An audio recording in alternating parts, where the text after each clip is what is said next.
Hi friends, బాగున్నారా? కోయిట్లో ఉండేటోళ్ళు, బయట దేశాలలో ఉండేటోళ్ళు, ఇండియాలో ఉండేటోళ్ళు అందరూ బాగున్నారా? అందరూ బాగుండాలని మనస్ఫూర్తిగా దేవుణ్ణి కోరుకుంటున్నాం. మనమంతా బాగుండాలని. చూడండి, ఈరోజు వీడియో వచ్చేసి కోయిటోళ్ళకైతే వైట్ రైస్, చికెన్ అయితే కాల్చి వైట్ రైస్ చేసిన. నాకైతే ఒక చిన్న బుడ్డ చెరువులో ఒక్కసారి రాగి సంగటి ఒక్క ముద్దయ్య చేసుకున్న.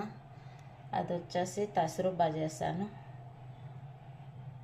రాగి సంగటిలోకి కూర వచ్చేసి సుక్కాకు పప్పు రుద్దిన. చూడండి ఎలా ఉన్నదో.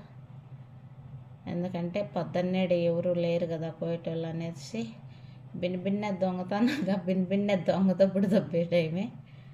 అది వచ్చేసి సుక్కాకు పప్పు, అది వచ్చేసి తసురుబా చేశాను. నాకు వచ్చేసి